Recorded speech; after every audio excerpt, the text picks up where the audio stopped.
ఆంధ్రప్రదేశ్ రాజకీయాల్లో ఇదిగో ఈ చిత్రానికి ఒక ప్రత్యేకమైన చరిత్ర ఉంది. ఒకే రక్తం, ఒకే వారసత్వం, ఒకే ఆశయం కోసం ఒకప్పుడు ప్రాణాలైనా ఇస్తామన్న అన్నా చెల్లెళ్ళు వీళ్ళిద్దరు.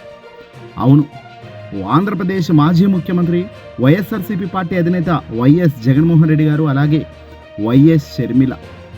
ఒకప్పుడు జగన్ వద్దకు షర్మిల అంటే అది ఆప్యాయతకు గుర్తుగా ఉండేది. అన్న కష్టాల్లో ఉంటే కొండంత అండగా నిలిచే ఒక చెల్లెల్లి నమ్మకానికి నిదర్శనం వీళ్ళ బంధం. కానీ కాలం మారింది, రాజకీయాలు పూర్తిగా మారాయి. ఇప్పుడు అదే జగన్ వద్దకు షర్మిల అనే మాట ఆంధ్రప్రదేశ్ రాజకీయాల్లో అత్యంత వేడిని పుట్టిస్తున్న ఒక సంచలనం. అసలు ఒకప్పుడు ప్రాణంగా ఉన్న ఈ అన్నా చెల్లెళ్ళ బంధం మధ్య ఎందుకు ఇంత పెద్ద గోడ నిలిచింది? రాజకీయం వీరిని ఎలా విడదీసింది? ఇదిగో ఈ రాఖీ పండుగ నాడే ఈ విశ్లేషణ చూద్దాం. ముందుగా అందరికీ రాఖీ పండుగ శుభాకాంక్షలు. మనకు బాగా గుర్తుంది 2012వ సంవత్సరం వైఎస్ఆర్సీపీ పార్టీ అధినేత జగన్మోహన్ రెడ్డి గారు జైలు గోడల మధ్య చిక్కుకున్న వేళ అది. వైఎస్ఆర్ కాంగ్రెస్ పార్టీ భవిష్యత్తు అంధకారంలో పడిన సమయం అది. జగన్ ఓదార్పు యాత్ర ఆగిపోయింది. అభిమానులు దిక్కుతోచని స్థితిలో ఉన్నారు. ఆ క్లిష్ట సమయంలో నేనున్నాను అంటూ జనాల్లోకి వచ్చారు వైఎస్ షర్మిల. అన్న వదిలిన బాణాన్ని అంటూ ఆమె సింహంలా గర్జించారు. ధైర్యంగా అడుగులు ముందుకేశారు. తాడేపల్లి నుంచి ఇడుపులపాయ దాకా ఎండనక వాననక ఏకంగా 3112 కిలోమీటర్ల మేర ఆమె చేసిన మరో ప్రజా ప్రస్థానం పాదయాత్ర ఆంధ్రప్రదేశ్ రాజకీయ చరిత్రలోనే ఒక మైల్ రాయిగా నిలిచింది.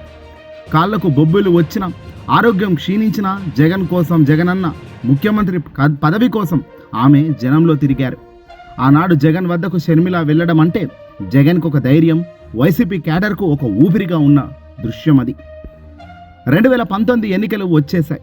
జగన్మోహన్ రెడ్డి గారు రికార్డు బద్దలు కొడుతూ మెజార్టీ స్థాయిలో 151 సీట్లతో ముఖ్యమంత్రి పీఠాన్ని అధిరోహించారు.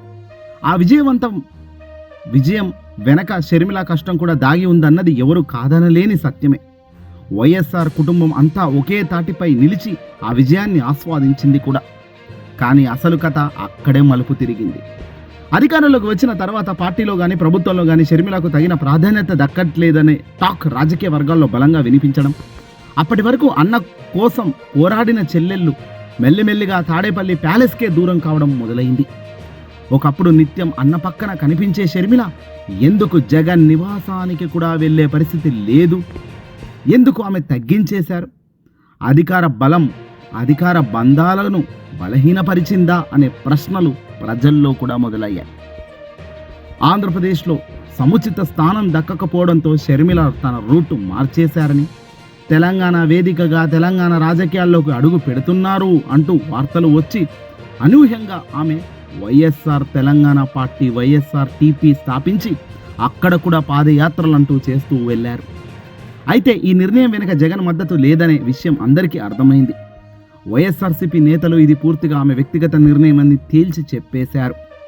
ఇక్కడే అన్నా చెల్లెళ్ల మధ్య దూరం మరింత పెరిగింది. జగన్ ఆంధ్రప్రదేశ్లో ముఖ్యమంత్రిగా పరిపాలన సాగిస్తుంటే షర్మిల తెలంగాణలో ఒంటరి పోరాటం చేస్తూ వచ్చారు. అప్పట్లో వైఎస్ విజయమ్మ ఇద్దరు పిల్లల మధ్య నలిగిపోయిన విషయం వాస్తవం. చివరికి షర్మిలకు మద్దతుగా నిలిచి వైసీపీ గౌరవ అధ్యక్షురాలి పదవికి కూడా రాజీనామా చేశారామె. కుటుంబంలో చీలిక అప్పటికి బహిర్గతమైపోయింది.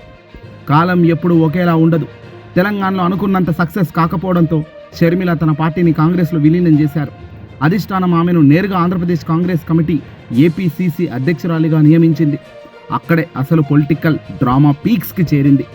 అన్న కోసం ఒకప్పుడు కాంగ్రెస్ను విమర్శించిన అదే షర్మిల ఇప్పుడు అదే కాంగ్రెస్ జెండా పట్టుకొని ఆంధ్రప్రదేశ్ క్షేత్రంలో అడుగుపెట్టారు. నేరుగా అన్న జగన్మోహన్ రెడ్డి గారి ప్రభుత్వ వైఫల్యాలపై దండయాత్ర మొదలు పెడుతూ మాటల యుద్ధం మొదలెట్టారు. వైఎస్ వివేకానందరెడ్డి హత్య కేసుకు సంబంధించి రాష్ట్ర అప్పుల విషయంలో జగన్ వైఖరిని ఆమె తీవ్రంగా తప్పుపడుతూ ముందుకొచ్చారు. 2024 ఎన్నికల్లో వైఎస్ఆర్సీపీ పార్టీ ఘోరాతి ఘోరంగా ఓడిపోవడానికి కారణం కూటమి ప్రభుత్వంతో పాటు షర్మిల చేసిన విమర్శలు, వ్యాఖ్యలు, చీలిన ఓట్లు కూడా ఒక ప్రధాన కారణమని రాష్ట్ర వ్యాప్తంగా విశ్లేషకులు చెబుతూ వస్తున్నారు. కేవలం రాజకీయం మాత్రమే కాదు, వీరి మధ్య దూరాన్ని పెంచింది ఆస్తుల వివాదం కూడా అని తేలిపోయింది. ఆ తర్వాత వైఎస్ఆర్ రాసిన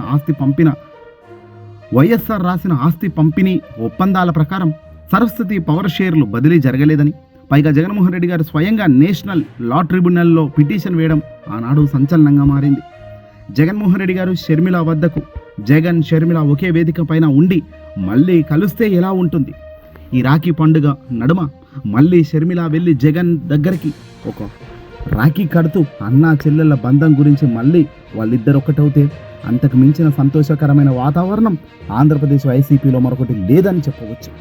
ఏదేమైనా అది జరగదు అని ఇప్పటికే చాలామంది కుండబద్దలు కొడుతున్నప్పటికీ కాలం ఏదైనా కూడా ఎప్పుడు ఎలానైనా తిప్పొచ్చు. ఒకప్పుడు నిలబడ్డ షర్మిల ఈరోజు అపోజిట్గా పోతుందని ఊహించామా? లేదు కదా. అదే షర్మిల మళ్ళీ వచ్చి అన్నయ్య తప్పైంది అంటూ మళ్ళీ జగన్ వద్దకు వచ్చి ఇప్పుడున్న కూటమి దారుణాలు వైఫల్యాలు ప్రజలు గమనిస్తూనే ఉన్నారు. కాంగ్రెస్లో ఉన్న షర్మిల కూడా తెలియంది కాదు.